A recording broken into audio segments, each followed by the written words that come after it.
তারপর কলা গাছটি তার শক্তি দিয়ে ডাইনি রাক্ষসীকে মেরে ফেলে। একদিন সোনালি রাস্তা দিয়ে হেঁটে যাচ্ছিল। হঠাৎ হাঁটতে হাঁটতে রাস্তার মধ্যে একটি কলা গাছের চারা দেখতে পায়। আরে বাহ, কি সুন্দর চারা! পাতাগুলো কি সুন্দর, একদম ফুলের গাছের মতো। আমার চারা গাছটা ভীষণ পছন্দ হয়েছে। আমি এই চারাটা নিয়ে বাড়ির উঠোনে লাগিয়ে দিব।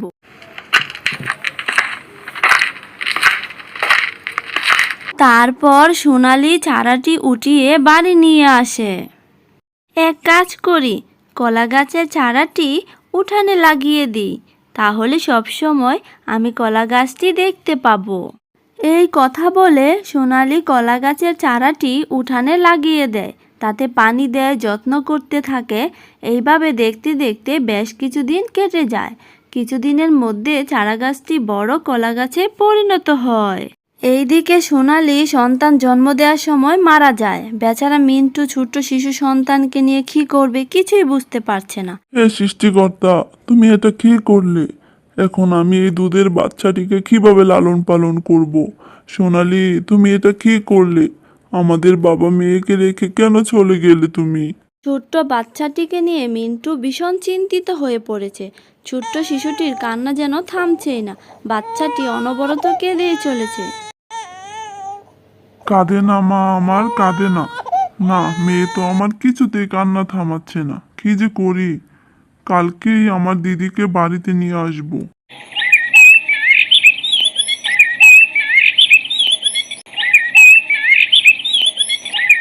পরের দিন সকালবেলা মিন্টু শিয়াল তার বিধবা বড় বোনকে বাড়িতে নিয়ে আসে।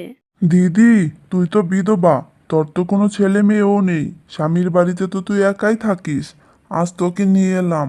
আমার এই মেয়েটাকে তুই দেখাশোনা করবি। ও আমার বাড়িতেই থাকবি। এখানে তোর খাওয়া পড়ার কোনো অসুবিধা হবে না রে দিদি। সেই ভরসা তোর উপর আমার আছে ভাই। তবে তোর মেয়েটা দেখতে কিন্তু বাড়ি মিষ্টি হয়েছে। আমি তোর মেয়েকে অনেক আদর যত্ন করে বড় করে তুলব। তারপর থেকে মিন্টু শিয়াল ও তার বড় বোন রূপাকে আদর যত্ন করে বড় করে তোলে। দেখতে দেখতে কেটে যায় 5টি বছর। রূপা অনেক বড় হয়ে যায়। আর রূপা, তুই আজ অনেক বেলা অবধি খেলা করছিস যে, স্কুলে যাবি না? বাবা, বাবা, আজ তো শুক্রবার, স্কুল বন্ধ। তুমি কি ভুলে গেছো? ও, তাই তো। আমার তো মনেই নেই, আমি তো ভুলেই গেছিলাম। তবে তুই খেলা কর মা, আমি কাজে যাচ্ছি। রূপার বাবা মিন্টু যখন কাজে যায় তখন হঠাৎ করে বৃষ্টি শুরু হয় ও বজ্রপাতে রূপার বাবা মিন্টু মারা যায়। ও বাবা, তুমি আমাকে একা করে কই চলে গেলে? বাবা, ও বাবা, মায়ের মতো তুমিও আমাকে একা রেখে চলে গেলে। আমি এখন কি করে থাকবো?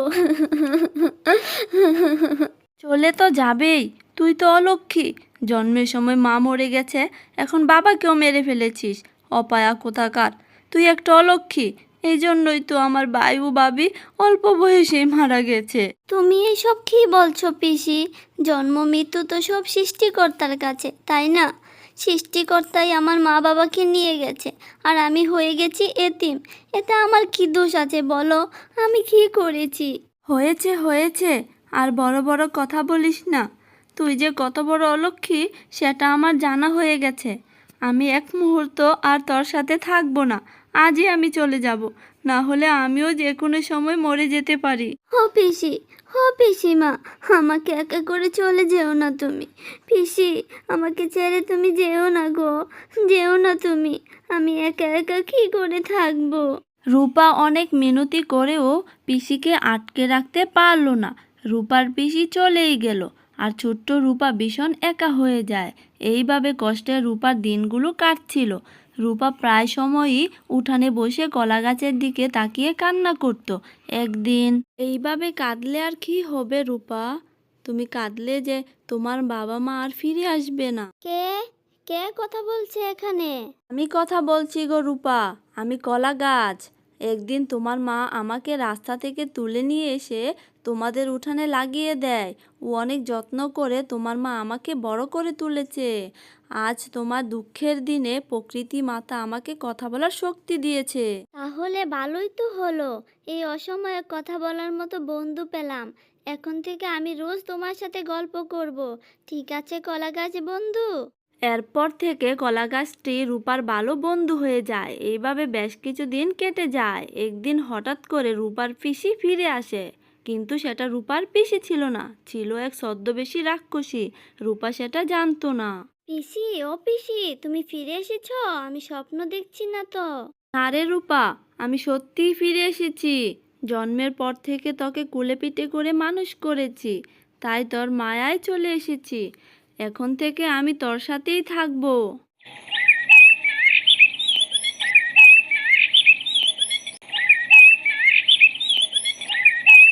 রূপা, খেয়ে নে মা। দেখ তোর জন্য আমি কত খাবার রান্না করেছি। খেয়ে নে মা। এতদিন কি খেয়েছিস কে জানে। এই সব খাবারই আমার পছন্দের। তুমি খুব ভালো পিসিমা। তারপর পিসির দেওয়া খাবারগুলো রূপা উঠানে বসে খায়। রূপা, রূপা, তুমি এইভাবে খাবার খাচ্ছ কেন? ভালো করে খাবার খাও। আরে বোকা, এসব আমার পছন্দের খাবার, এই জন্যই আমি এইভাবে খাচ্ছি। সেটা তো বুঝলাম। রূপা, তুমি এই মহিলা থেকে দূরে থেকো। আমার কাছে এই মহিলাকে ভালো মনে হচ্ছে না। কি যে বলো না কলা গাছ বন্ধু, উনি তো আমার পিসি। আমাকে আদর যত্ন করে বড় করে তুলেছে। উনি খুব ভালো মানুষ। কয়দিন আমার পিসিকে দেখো, তাহলেই বুঝতে পারবে। যাক বাবা, রূপা আমাকে বিশ্বাস করে ফেলেছে। এখন যা করার তাড়াতাড়ি করতে হবে আমাকে। তারপর একদিন রূপার পিসি খাবারের মধ্যে কিছু একটা মিশিয়ে দেয়, আর এই সব কিছু কলা গাছটি দেখছিল। তারপর রূপার পিসি সেই খাবার রূপাকে খেতে দেয়, কিন্তু রূপা জানতো না যে খাবারের মধ্যে কিছু ছিল।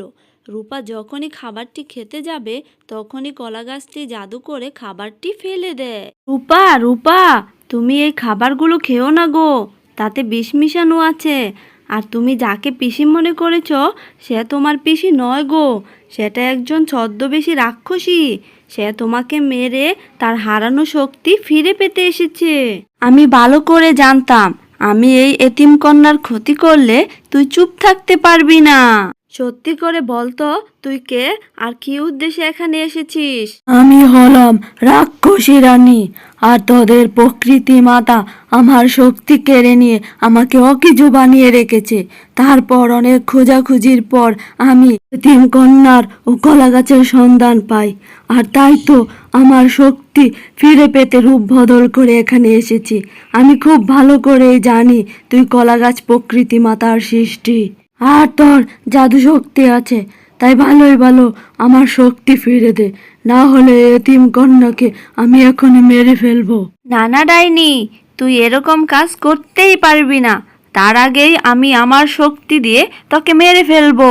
তারপর কলা গাছটি তার শক্তি দিয়ে ডাইনি রাক্ষসীকে মেরে ফেলে। চোখের সামনে যা ঘটে গেল তা অবিশ্বাসযোগ্য। তুমি ছিলে বলে আজ আমি প্রাণে বেঁচে গেলাম। কলা গাছ বন্ধু, তোমাকে অনেক ধন্যবাদ। রূপার কথা শেষ হতে না হতেই প্রকৃতি মাতার উদয় হয়। কলা গাছ, তুমি কৌশলে যেভাবে ডাইনিকে মেরে ফেললে, তা দেখে আমি স্বয়ং প্রকৃতি মাতাও অবাক হয়ে গেলাম। সত্যি কলা গাছ, তুমি বাহুবা পাওয়ার যোগ্য। আর রূপা, তোর মা খুবই প্রকৃতি প্রেমী ছিল, তাই তোর মাকে আমি কৌশলে এই কলা গাছটি উপহার দিয়েছিলাম। আর তোর মা গর্ভবতী অবস্থায়ও এই কলা গাছটির অনেক যত্ন করেছে, আর যত্ন করে কলা গাছটি বড় করে তুলেছে।